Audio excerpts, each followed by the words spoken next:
Welcome to another Financial Friday. For this week, we're going to dig in on a topic that everyone needs to be spending some time thinking about. The statistics out there on retirement accounts are honestly not that good when you compare what you should have in a retirement account when you retire compared to what the average American has. Part of that is just not knowing anything about retirement accounts, and part of it is not knowing how much you should be putting into a retirement account. So we're going to dig in on some of that. One of the first things, there are benchmarks that are out there. You know, how much should I have at certain ages?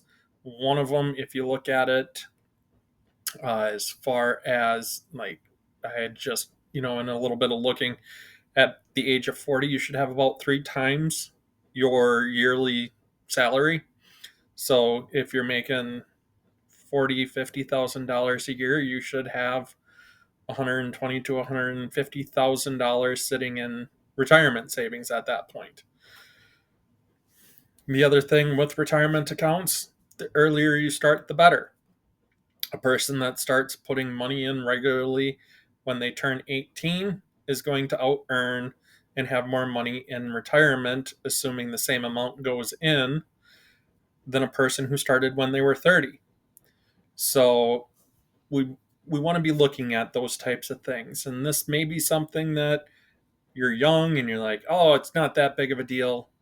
It can be. So take some time and think about it. And if you're having trouble trying to figure out how much to put in, how it all works, and this video isn't quite what you need, take and contact me, and I'm more than happy to help you through it. One of the first things that we need to know about retirement accounts is kind of the three main types that are out there. You have a 401k and a 403b. These are listed off of the tax code that they got placed in under, and both of them function more or less the same way. They are a tax sheltered retirement account, and the only difference is who can offer them. They are employee sponsored accounts that way, so you'd always have an employee that has the plan in place. A 403b is going to be for your government and nonprofit employers, and your 401k is going to be offered by your private industry employers. So anything that is not that nonprofit would be able to potentially offer that 401k. Now, the one thing to know about these is that some of them will also have matches. So how that works is depending on how the match is set up, and each company can set up a match or not have a match. It's up to them, and that will determine how it all works. Now, the nice part of a company that does offer a match, let's say, for instance, you're working for a company and they're offering a one-to-one match, so dollar for dollar up to the first 6% that you put into the account. What that means is if you put in 6%, they're going to match that amount and put it into the account. That is a great way, because now already, before we've even started investing in everything, we already have 100% return on our money. That really does help grow that nest egg very, very quickly, because without having to really put in a ton of money, you're getting a lot out of it already. Having that 100% return up front, very nice to have. So that is something that we want to pay attention to. Now, like I said, those could vary. Some companies will offer a 50% match, so they'll match half of the money that you put in.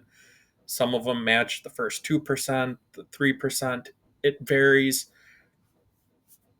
and all of it is based off of how much out of your paycheck you're putting in. So that's kind of how they're looking at it, that 6%, dollar for dollar up to 6%. It might be 50 cents on the dollar up to 6%. They all vary. So that is something that can happen with the 403b or the 401k. It's more likely to happen with a 401k. Your private companies are more likely to offer that as a benefit as compared to your nonprofits. The other account that is out there is called an IRA. That is an individual retirement account. That is one that you can have outside of any employer. You're able to invest, and depending on where your IRA is set up at, you can invest it in a lot of things. You can invest in stocks, bonds, gold, all kinds of different stuff. So there's a lot of variation there. Now, within both of these accounts, or all of these, is also a couple different ways to handle how that money grows. Uh, you have what is considered traditional.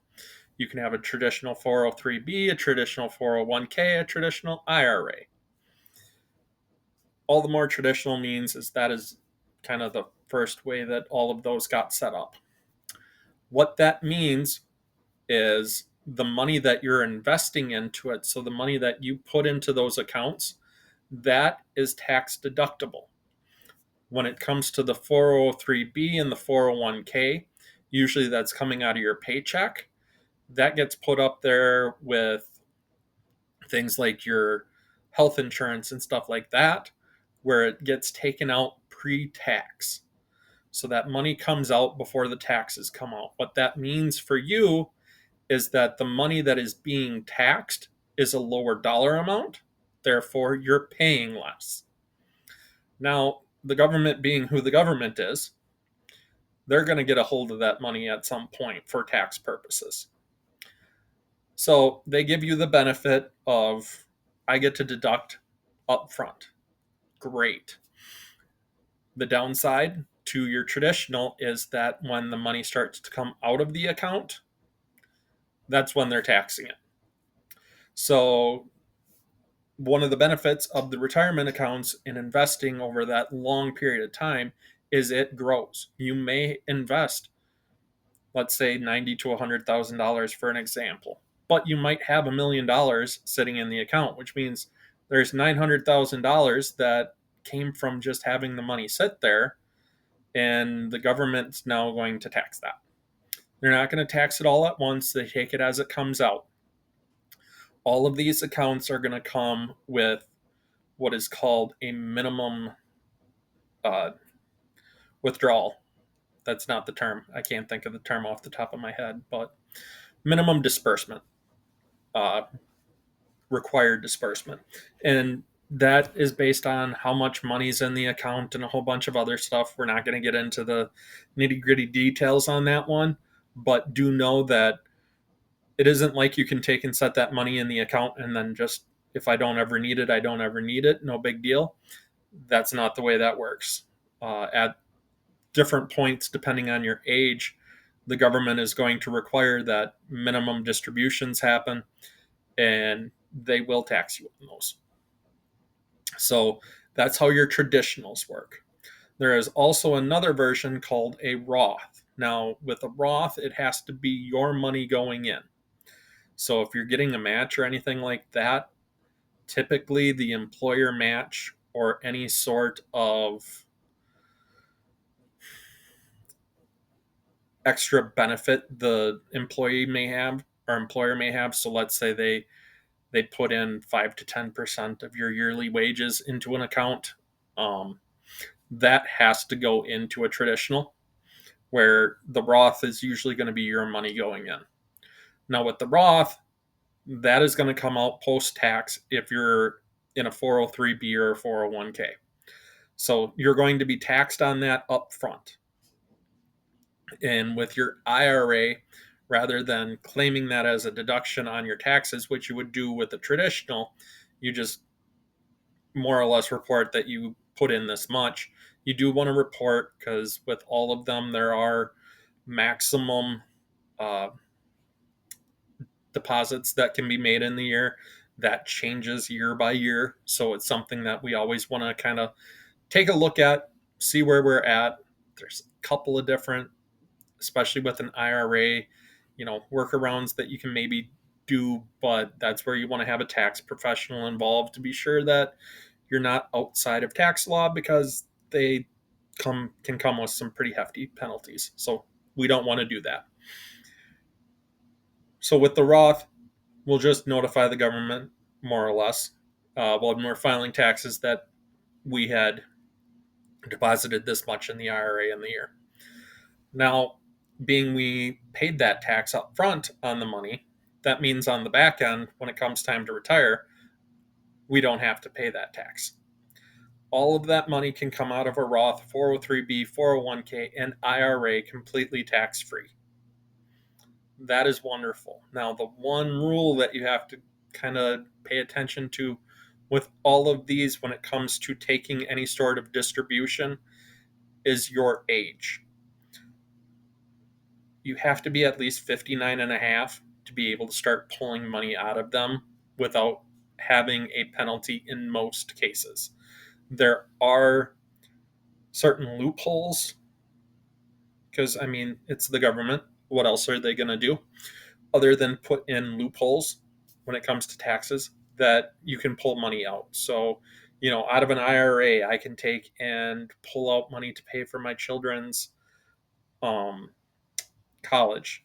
I can pull out money if I'm a first time home buyer, things like that. You can also take loans out of them, although that is never really recommended because taking a loan out of your account can end up in a spot where you have to pay it back. And if the market's really going up, that money isn't there to grow. So, not things you want to do. So, those are kind of the basics of your 401k, your 403b, and your IRA. Your 401k, 403b, think government or think employer plans, whether it's the 403b with your uh, nonprofit or government employer, or the 401k with your private, your IRA, something you do as an individual, and then the traditional versus the Roth. So are you paying the taxes on the backside, your traditional, or the Roth up front? Obviously, there's decisions to be made. There's not necessarily an answer of which one's better. It depends on your situation. If you're not able to possibly max out how much you're putting into the account, you may look and say that the traditional is better because with the reduction in taxes I have to pay, that means I can put more into the account. That's going to help grow my savings, my retirement savings, that little bit more farther down the road. If I'm able to take and put in the maximum amount, maybe I do want to take and have that Roth because I can afford to do it, and then I get the benefit on the backside. All of those are things that, if you have questions, we can take and discuss. I'd be happy to meet with you and we can start getting you ready and prepared for what is hopefully, either a short time away, depending on your age, or a long time away if you're still younger. Um, and take and like and subscribe to the channel. Contact me. I've got the email address down below. And have a great weekend.